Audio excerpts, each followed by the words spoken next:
nanzela na mosakoli endimisami na likonzi na moto eye nanzela na mosakoli. Nous saluons tous les habitants de Kisangani et tout le peuple de Dieu au nom de Jésus-Christ ce soir. Topesi bafandi banso ya Kisangani pe na batu na Nzambe nyonso mbote na pokwa na lelo. Ce que nous ressentons dans notre cœur ce soir après les manifestations de Pâques dépasse tout ce que un langage humain pourrait exprimer. Oyo tozali koyoka na pokwa na lelo na mitema na biso sima na milulu ya elekeli nyonso ezali eleki oyo nyonso elobelo ya moto ekoki kosolola. C'est un moment solennel et sacré pour nous de parler encore de Dieu après la résurrection. Ezali tango oye bulisami pe ya polele po na biso po ete tosolola lisusu likolo na Nzambe pe likolo na lisekwa na ye. Parce que la Pâque a représenté ce qui a fait que notre religion soit réellement réelle.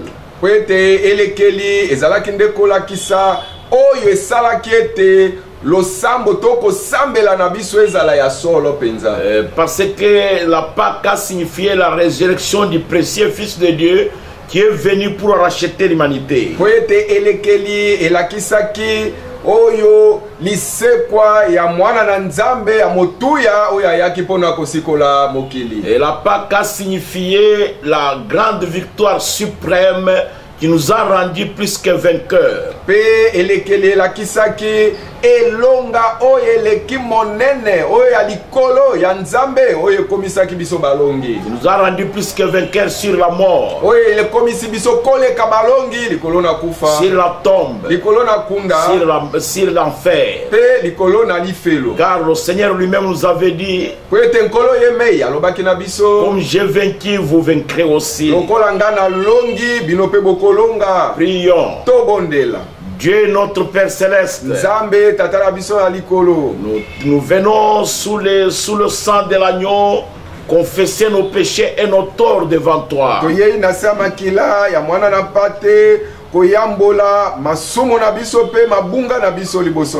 confessons devant toi afin que tu nous les pardonnes. Car tu as dit que quand nous les confesserons, tu nous pardonneras. Aucun de nous n'est digne sans toi. Sans ton sang, nous ne sommes pas dignes. Nous courons sous le sang, Seigneur. Sous le sang de l'agneau innocent. Afin que tu nous pardonnes. Bénis ta parole dans nos cœurs ce soir. Que ta parole puisse avoir un tel impact que nos vies soient renouvelées. Que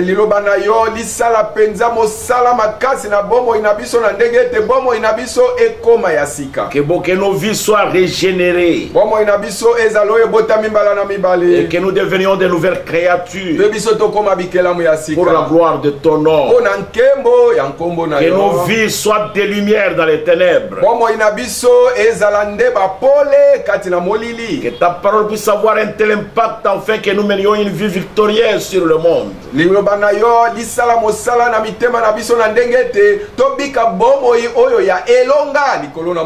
cela nous amène à apprécier ta vie, à t'adorer, à te célébrer et à s'accrocher à toi.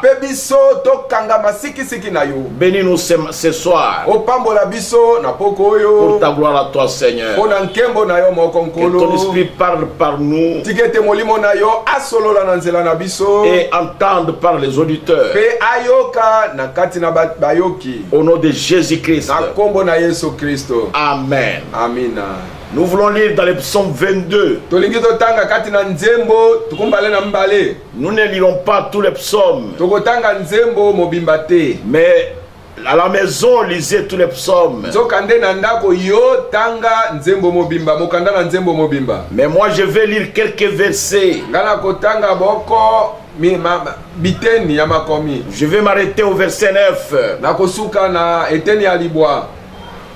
Mon Dieu, pourquoi m'as-tu abandonné? Nzambe na ngai, pona nini osundoli ngai? Et t'éloignes-tu sans me secourir? Pe ozali kotangwa na ngai, kozanga kosunga ngai. Sans écouter mes plaintes. Kozanga koyoka bileli na ngai. Mon Dieu, Nzambe na ngai, j'écris le jour et tu ne réponds pas. nazali koganga na tango na mokolo, yo ozali koyanola te. La nuit et je n'ai point de repos. Na butu nazangi kimia. Et pourtant tu es le Saint. Nzokande yo ozali mosantu. Tu règnes au milieu des louanges d'Israël. Ozali kokonza katikati na masanjoli ya Israele. En toi se confiaient nos pères. Batata na biso bamipesaki epai na yo. Il se confiait et il est délivré. Bazalaki komipesa epai na yo pe yo ozalaki kokangola bango. Il cria à toi et ils étaient sauvés. Babandaki koganga epai na yo pe bango babikisamaki. Il se confiait en toi et il n'était point confus. Bamipesaki epai na yo pe bayokisamaki soni te. Et moi je suis un ver et non un homme. Bengai nazali bobele pambo pamba nazali motu te. L'opprobre des hommes et le méprisé du peuple. Oyo soni ya bato pe mocholami ya bato.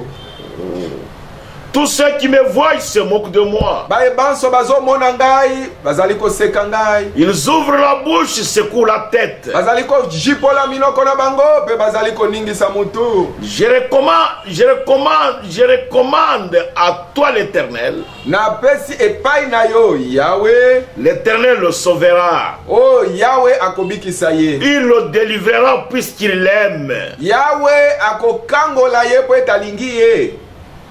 Au nom de Jésus-Christ, Amen. Na kombo na Yesu Kristo, amina. Puisse le Seigneur ajouter des bénédictions à la lecture de sa parole. Tikete nkolo abakisa mapamboli na litangi aliloba na ye. Ce soir, je vais prendre 5 mots. Na pokwa na lelo na kokamata kaka maloba mitano. Vivant, kobika, mourant, kokufa, enseveli, kokundama, ressuscitant, pe kosekwa, revenant. pe kozonga lisusu. Et c'est de cela que je vais parler ce soir. Likolo na maloba mitano wana nde na kosolola na pokwa na lelo. Parce que nous venons tout juste après la Pâque. Po ete touti kosilisa elekeli. Ces 5 mots-là elobelo to maloba mitano wana montrent que la vie du Seigneur Jésus ezali kolakisa ete bomoi ya nkolo Yesu était une vie sublime pour les humains. ezalaki bomoi moko kitoko ya kokama oyo eleki malamu mpona bato. Sa vie bomoi na ye jusqu'à sa résurrection kino lisekwa na ye était une vie sublime ezalaki bomoi ya kitoko koleka pour les humains. mpona bato. C'est mon thème de ce soir. Yango nde mutu ya pokwa ya litana nga na pokwa na lelo. La vie du Seigneur Jésus bomoi ya nkolo Yesu est une vie sublime pour les humains. ezali bomoi ya malamu koleka mpona bato. Jamais il y a une vie qui a vécu comme la vie du Seigneur. Bomoi moko ebika nanu te lokola bomoi ya nkolo. Même à sa naissance, ata na mbotama ya nkolo il était Dieu manifesté dans la chair. yazalaki nzambe oyo amonisami kati na nzoto. Il était l'expression de ce que Dieu le Père était. azalaki nde kotalisa mapolele ya oyo nzambe tata azalaki. Et Dieu le Père étant amour, pe nzambe tata lokola ya azali bolingo. alors Jésus était la pleine expression de l'amour de Dieu. bongo Yesu Kristo azalaki kotalisa mapolele penza mobimba ya bolingo na nzambe. Il était l'amour de Dieu depuis la première fois que ces petites mains de bébé ont caressé les jolis joues de sa mère. azalaki bolingo na nzambe uta tango oyo mbala na liboso tomwa maboko na ye moke ya bebe ezalaki kobeta beta matama ya mama na ye. Il était l'amour. ye mobimba azalaki bolingo. C'est ce que beaucoup de gens manquent de reconnaître aujourd'hui. yango nde ebele na bato lelo bazososola te. Il est amour. ye azalaki bolingo. Et Dieu est amour. pe nzambe aza bolingo. Et ceux qui aiment sont de Dieu. pe bato oyo balingaka bazali baoyo ya nzambe. Ceux qui aiment sont nés de Dieu. baoyo balingaka babotami nde na nzambe. Dieu a tant aimé le monde. nzambe alingaki mokili na bolingo eleki. C'est-à-dire ceux qui ne méritaient pas d'être aimés ont été aimé par Dieu. C'est pourquoi il a donné son Fils unique, afin que quiconque croit en lui ne périsse point, mais qu'il ait la vie éternelle. Lorsqu'il était sur la terre, il a exprimé cet amour-là de différentes façons. Il était indiscutablement la créature la plus aimante qui ait jamais vécu sur la terre.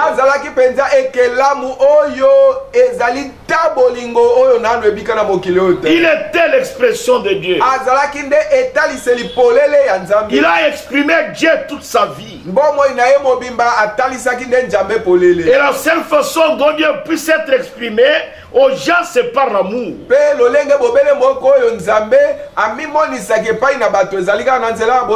Et il a très bien exprimé dans beaucoup de circonstances. Il a exprimé cet amour-là. Un jour, on lui a mené une femme qu'on avait attrapée en flagrant délit d'adultère. Et cette femme n'avait aucune façon de s'en sortir. On l'avait surprise en plein adultère. Et on l'a traîné. Et ceux qui l'ont traîné portaient des pierres pour la lapider. Alors ils sont venus avec elle devant Jésus. Et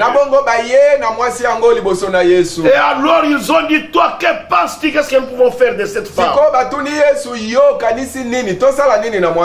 Alors Jésus les a regardés. Il a commencé à écrire par terre. Il écrivait les péchés d'un chacun.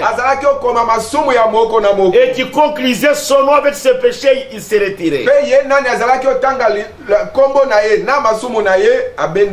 Et chacun s'est retiré. Après, tout le monde s'est retiré.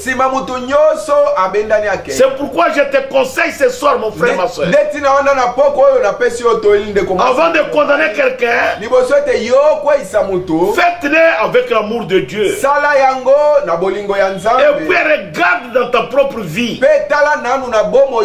S'il n'y a rien qui te condamne, parce que le Seigneur a dit, avant d'enlever la poutre qui est dans l'œil de ton voisin,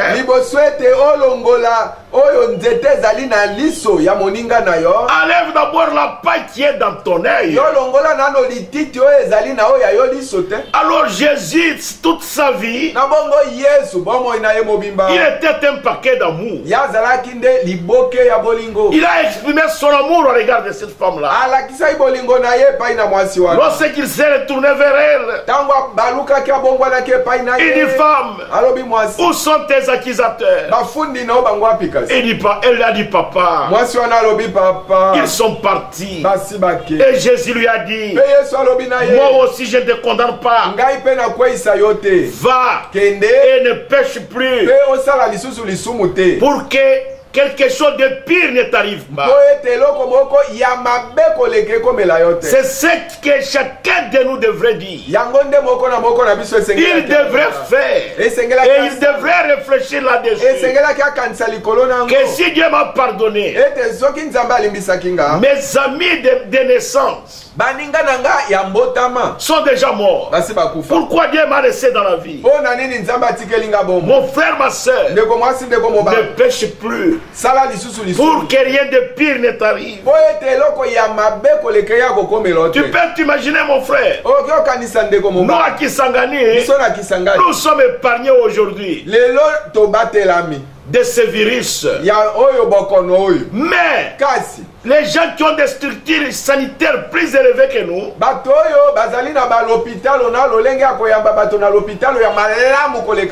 de grandes puissances,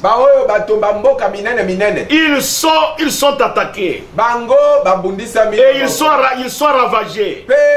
koboma maekoti kuna. Mais Kasi nous devions y réfléchir esengelaki biso tobanza pour ne plus jamais pécher po ete tosala lisusu lisumu et te tourner nos faces vers le Seigneur. pe tobalola bilongi na biso epai na Voir Nkolo. que c'est la grâce de Dieu komona ete ezali ngolu na et c'est Nzambe. l'amour de Pe Dieu. ezali bolingo na Nzambe. Au lieu que Jésus puisse la jeter dehors Nesika ete Yesu abwaka mwasi wana libanda dans la rue à la merci de ces gens qui se précipiteraient sur elle pour la tuer, abwaka ye na nzela na maboko ya bato bakokaki kokamata ye nokinoki po ete baboma ye. son cœur tendre et aimant Oyo motema na ye na pete pe ya bolingo s'est abaissé jusqu'au fond du péché dans lequel elle se trouvait. ya ekiti kino na bojindo ya masumu epai wapi mwasi wana azalaki. Et il a dit, va, Pe alobi na ye kende moi aussi je ne te condamne pas. ngai pe nakweyisa yo te. Seulement, Bobele ne pêche plus. sala lisusu lisumu te. Et lorsqu'il s'est rendu au tombeau de Lazare, Na bongo ntango azalaki okende na kunda ya Lazaro, quand il a vu les gens pleurer, ntango amonaki bato kolela, et lui aussi a pleuré, Yesu pe alelaki. il a exprimé ce qu'il était. Amonisaki polele oyo ye azalaki. Parce qu'il était un paquet d'amour. Po ete azalaki liboke ya bolingo. Parce que son ami bien-aimé avait été retranché de la vie. Po ete moninga ne molingami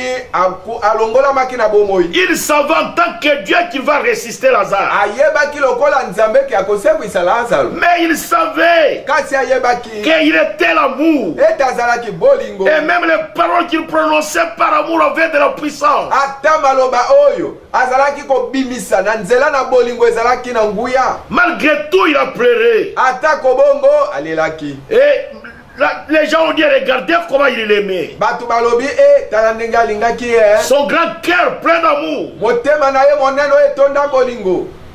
était plein de chagrin pour la mort de Lazare. Eyokaki mawa po na kufa ya Lazaro. Et il a eu du chagrin avec les gens qui avaient du chagrin. Pe ayokaki mawelongo na bato oyo bazalaki na mawa. C'est pourquoi la Bible dit, Ndeti na Biblia elobi pleurez avec ceux qui pleurent. yo lela na baye bazolela, Réjouissez-vous avec ceux qui se réjouissent. sepela na baye bazosepela. Et Jésus a pleuré. Pe Yesu alelaki. Mais cet amour-là Kasi bolingo wana a fait sortir des paroles tellement puissantes, ebimisaki maloba ya nguya koleka. de sorte que même la mort et la corruption n'ont pas pu résister. Na ndenge ete ata kufa pe kopola ekokaki kotelema te. L'amour Bolingo est une puissance. ezalaka nde nguya. Dieu guérit par l'amour. Nzambe abikisaka na bolingo. Dieu ressuscite par l'amour. Nzambe asekwisaka na bolingo. L'amour Bolingo est une force. ezali nde makasi.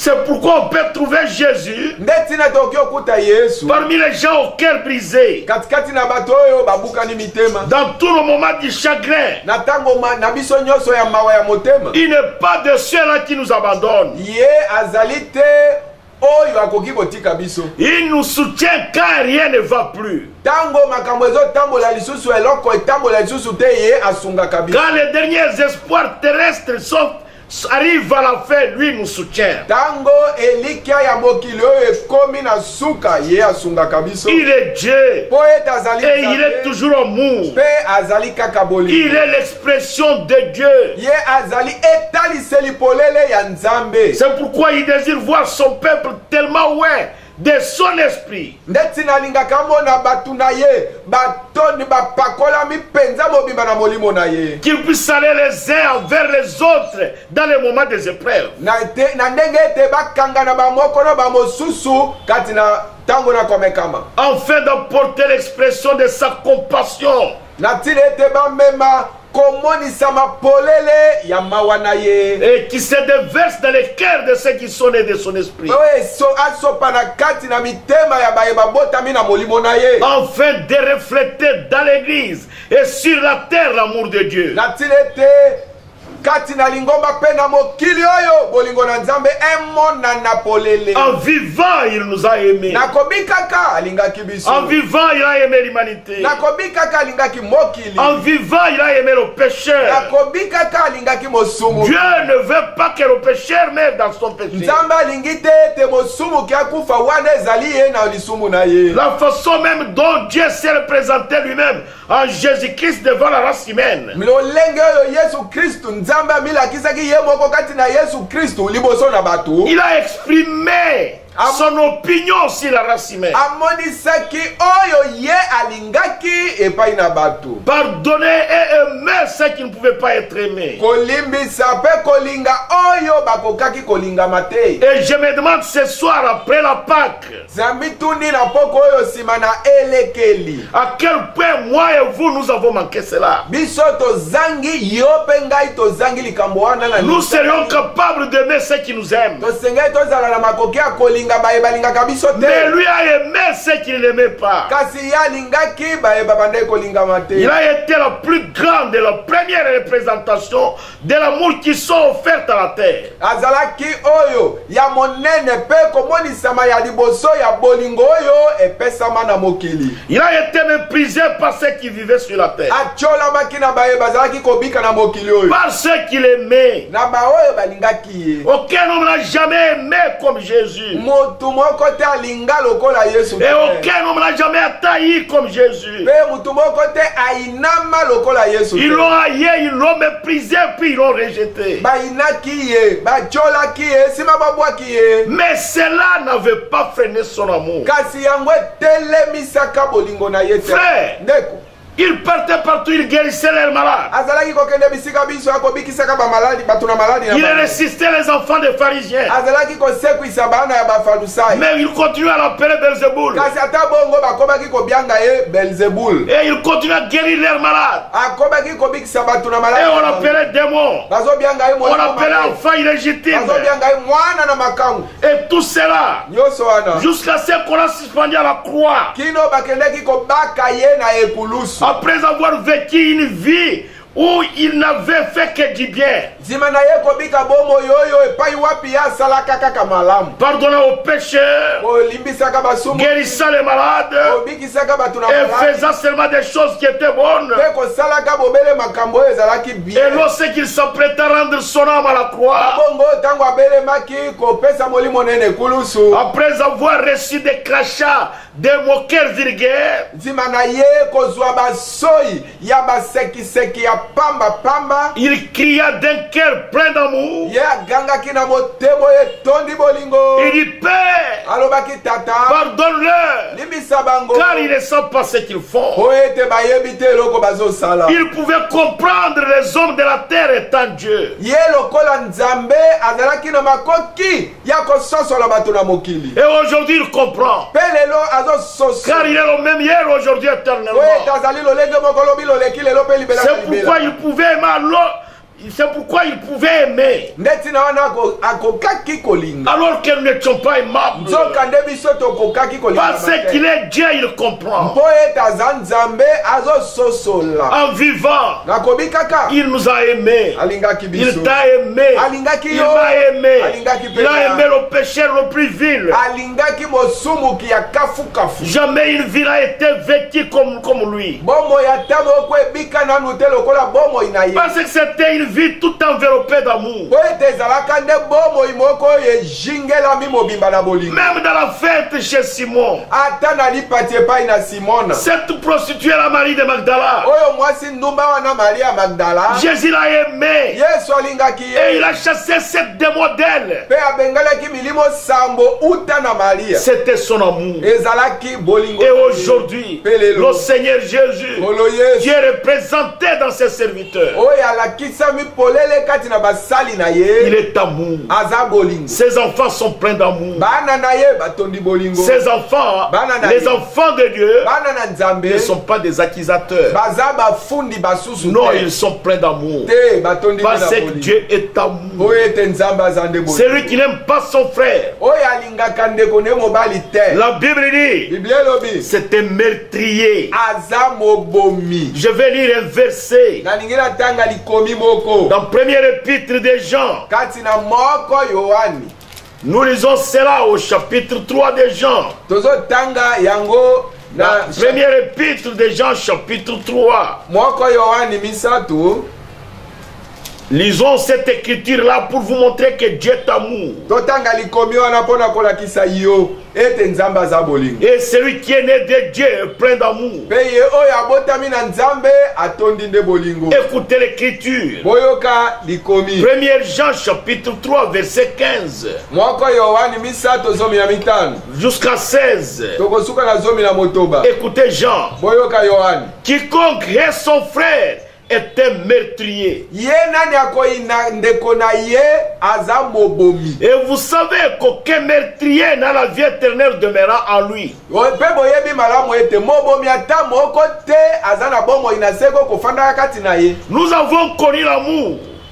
Biso toyebi tososola ki bolingo. En ce qu'il a donné sa vie pour nous. Na lolenge te ye apesaki bomo ina ye pona biso. Nous aussi. Bisope. Nous devons donner notre vie pour les frères. To sengeli to pesa pe bomo ina biso pona bandeko na biso. Combien de meurtriers il y a sur la terre aujourd'hui? Lelo babomi boni bazana mokili oyo.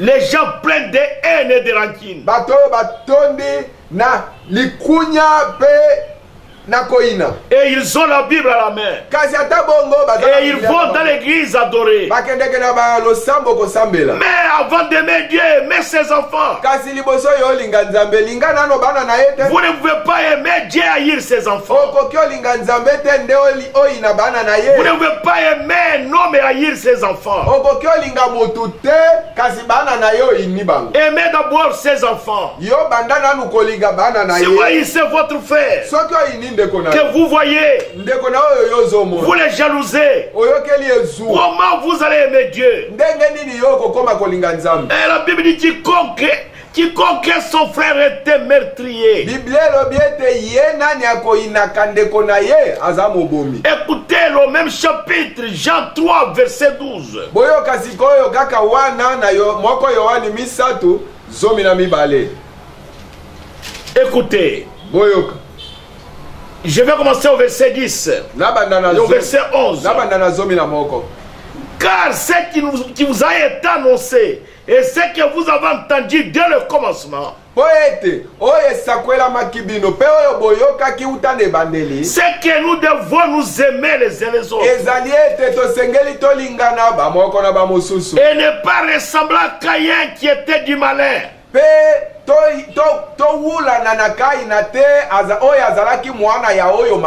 Et qui tua son frère. Et pourquoi le tua-t-il?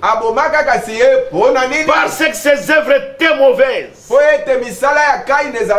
et que celle de son frère était bonne. Voilà. Si quelqu'un n'aime pas, il est un enfant du malin. Et nous connaissons qui est le malin.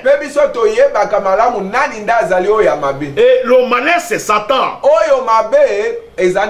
Si quelqu'un n'aime pas, c'est une semence du Caïn. Et c'est un meurtrier. Combien de meurtriers aujourd'hui? Combien de meurtriers ce soir?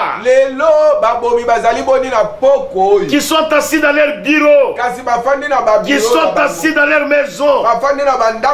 Les gens haïssent les hommes, haïssent même leurs femmes. Et les hommes haïssent leurs enfants. Et les femmes haïssent leurs maris. Et les enfants haïssent leur père. Quel âge?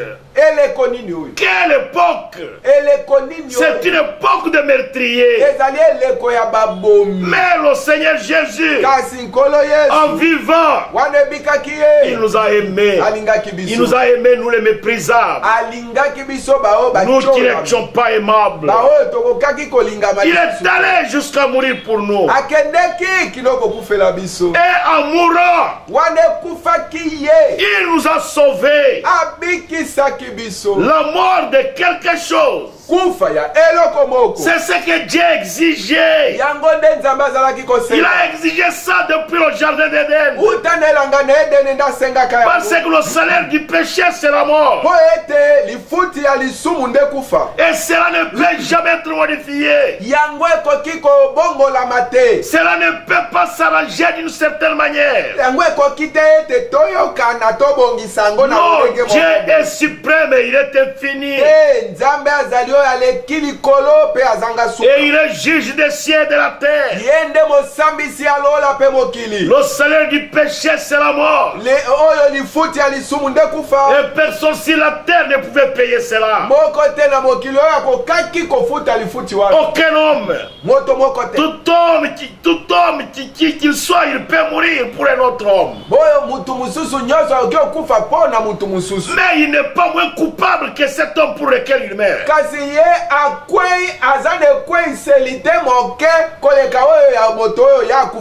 Non, lui aussi est né dans le péché. Il est conçu dans l'iniquité. Il est venu dans le monde en proférant des mensonges. Il ne peut pas aider, aucun homme ne peut aider notre sur la terre. Chaque créature qui se met sur la terre et vivait dans cette condamnation-là.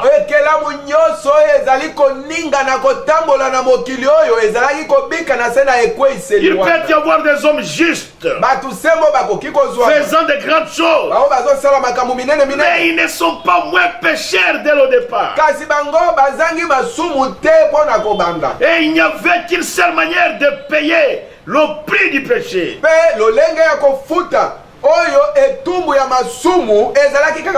Et c'était par la mort de Dieu lui-même. Et Dieu étant un esprit, il ne pouvait pas mourir. Il est donc descendu dans un corps de chair. Et s'est exprimé dans une vie d'amour pour prendre la bonté qu'il était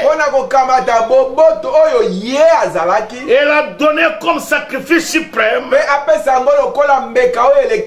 afin qu'il puisse porter la culpabilité de nous les coupables. Nous sommes tous pécheurs et sans aucun moyen au monde d'être une fois sauvés. Il n'est pas venu sur terre seulement pour être vu, mais il est venu pour mourir comme sacrifice. C'est ce qu'Abel avait exprimé en ce moment-là. Il avait pris un agneau innocent, le premier de sa mère, et il avait lié par des lianes tirées d'un arbre, et il a lié au cou, et il a mené sur une pierre. Et il a pris des petites pierres tranchantes pour marteler son cou. Et pendant qu'il mourait, pendant qu'il est en train de l'étrangler, alors son sang est en train de gicler. Alors ça mouillait Abel. Et depuis le jardin d'Éden, Dieu exigeait la mort d'un innocent. Il exigeait le sang. Le sang d'un innocent. Jusqu'à aujourd'hui, il exige cela. Et l'agneau d'Abel exprimait le calvaire. Et lorsque l'agneau de Dieu qui a été immolé bien avant la fondation du monde est venu prendre la place de nous les coupables, et qui a été brisé, meurtri, abukamaki ridiculisé bafoué amonisa misoni amonani pamba. Et il a connu une mort qu'aucune créature de la terre ne peut connaître.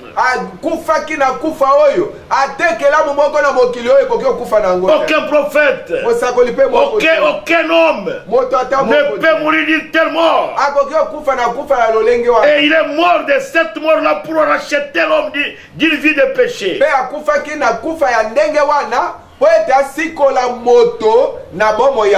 Il n'y avait personne qui pouvait supporter cette mort-là. Parce que son sang et l'eau de son corps s'étaient séparés. Et c'était une réaction chimique terrible dans son corps. Réaction chimique à cause du chagrin. Il est mort à cause du chagrin. Il n'est pas mort à cause de la couronne d'épines. Il n'est pas mort à cause de la lance romaine. Jamais. Il est mort pour avoir été rejeté par les siens. Il est mort pour avoir le cœur brisé. Et pour les créatures, il a été rejeté par les créatures pour lesquelles il était venu mourir. Il était rejeté par les siens. La Bible dit, il est venu chez les siens et les siens ne l'ont pas reçu. À ceux qui l'ont reçu, il leur a donné le pouvoir de devenir fils et filles de Dieu. Ils ne sont pas nés de la chair et du sang, mais qui sont nés de l'Esprit de Dieu. Frère, ma soeur, peuple de Kisangani, vous qui m'écoutez ce soir, venez à Jésus-Christ. Croyez en lui. Soyez baptisés en son nom pour le pardon de vos péchés. Et il vous donnera le Saint-Esprit. Et vous deviendrez fils et filles de Dieu. L'église ne fera pas de vous cela. Le pasteur ne peut pas le faire. Aucun diacre, aucun prêtre. Mais le Seigneur Jésus est capable de vous transformer. C'est pourquoi David, 800 ans après, avant cela,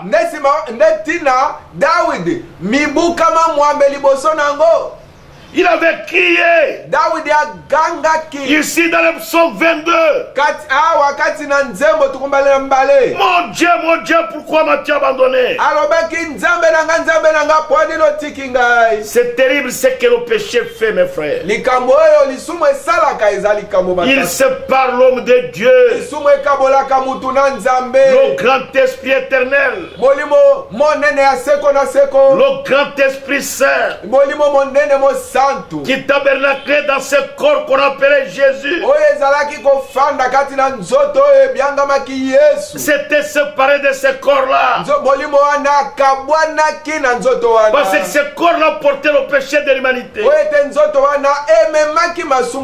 Le péché sépare l'homme de Dieu.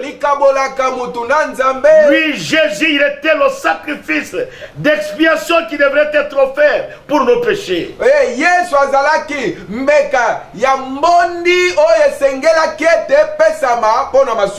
le péché l'avait séparé de Dieu. Dieu avait placé sur lui le péché de nous tous. C'est pourquoi il s'était écrié. Parce qu'il était abandonné. Il avait pris notre place.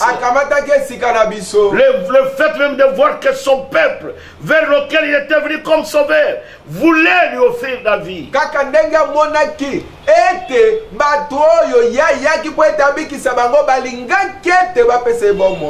Voulait prendre sa vie et l'offrir en sacrifice.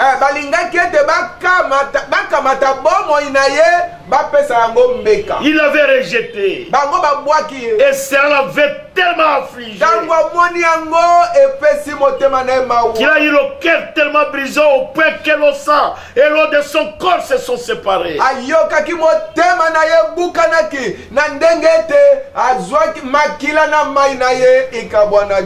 Son corps connaît une réaction chimique qu'aucun être humain ne connaîtra.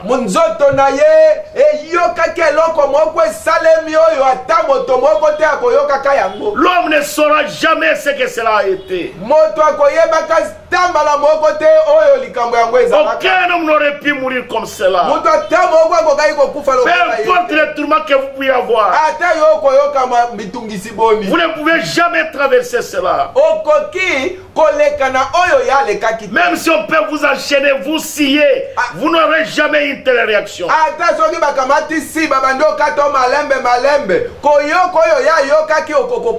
Même si on peut vous brûler au feu, vous ne pouvez jamais mourir comme Jésus. Parce que votre corps n'a pas cette constitution. Il fallait que ce soit Dieu lui-même. Et rien que de penser que Dieu est mort. Il est mort le cœur brisé, tellement affligé par le monde. Et il y a une réaction chimique qu'aucun être humain qui ne pourrait jamais se produire dans le corps d'aucun être humain.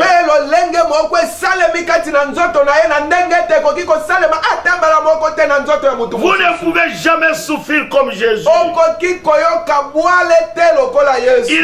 Il est impossible d'avoir un tel chagrin.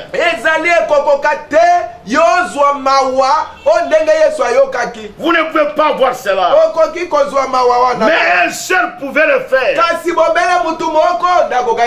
Et c'était Dieu lui-même. Et Dieu l'a fait pour vous et pour moi. Et cette précieuse vie qui ne connaissait rien d'autre que l'amour.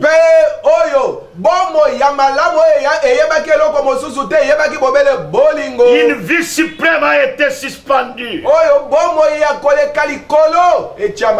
entre le ciel et la terre. On lui avait retiré tous ses habits. Un homme de 33 ans. On l'a dévêtu, il est resté nu. Et on l'a mis là-bas, au ciel, au vide de tout le monde. Et il était nu. Vous pouvez imaginer combien il est embarrassé. Il est embarrassé à l'extrême. Lui qui était l'expression même de la pudeur. Il a dû mourir à la vie de tous. Il était tellement affecté que l'eau et le sang se sont séparés. Ce n'est pas étonnant que le soleil a refusé de regarder. Ce n'est pas étonnant que la terre a eu peur de le recevoir.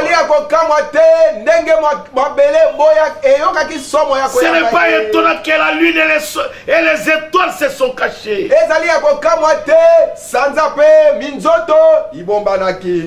Parce qu'il est mort d'une mort qu'aucun être ne pouvait vivre. Il devait le faire. Le voile était suspendu entre l'homme et Dieu. Mais sa mort, ça déchirait le voile du temple. Et le chemin de gloire était ouvert. Alors il est allé tout droit là-bas. Pourquoi? C'est pour nous sauver. C'est pour nous racheter. C'est pour faire qu'aucun être humain qui naît sur la terre, s'il a de la bonne volonté et qu'il vient à lui et qu'il accepte comme son sauveur, c'est terminé, il sera sauvé. En vivant, il nous a aimés. Et aujourd'hui, il vit. Il n'est pas mort. Il était mort. Et il est vivant au siècle des siècles. Il vous aime. Et il m'aime. Si vous venez à lui, tel que vous êtes, alors il vous accueillera. Et il vous donnera la vie éternelle.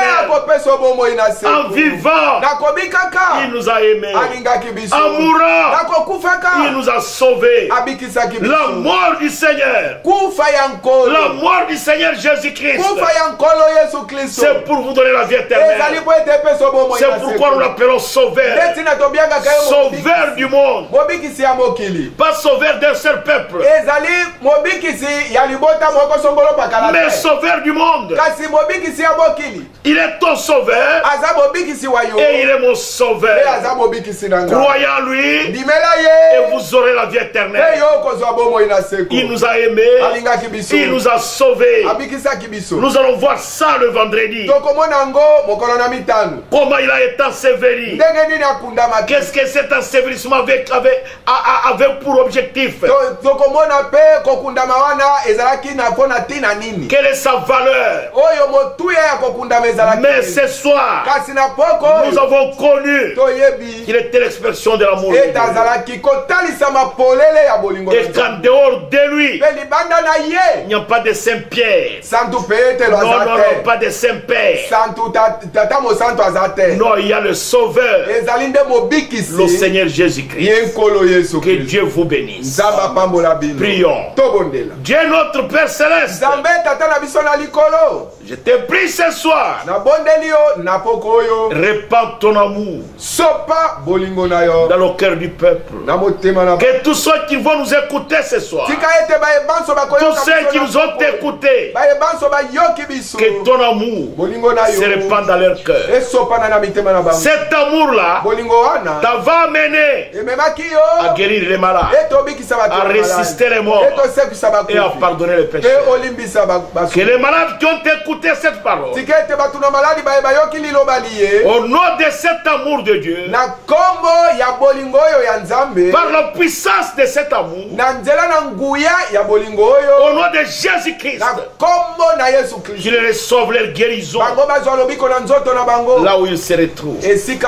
S'il y a des pécheurs qui ont écouté cette parole et qui veulent s'approcher de toi et qui veulent croire en toi, qui veulent donner leur vie à toi, car tu es mort pour les sauver.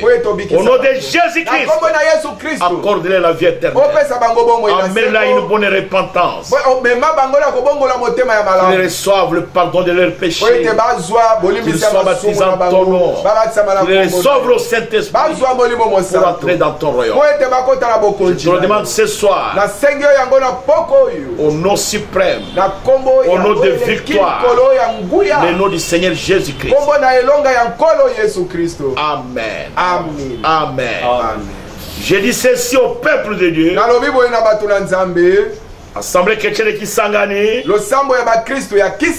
Peniel Tabernacle, Gossel Tabernacle, Aigle Tabernacle, Tabernacle du soleil couchant, Tabernacle de Simisimi, Omega Tabernacle, Shalom Tabernacle à Lubunga, Shalom Tabernacle à la rive droite, Tabernacle des amis de Jésus, que notre chaîne de prière du 15 au 20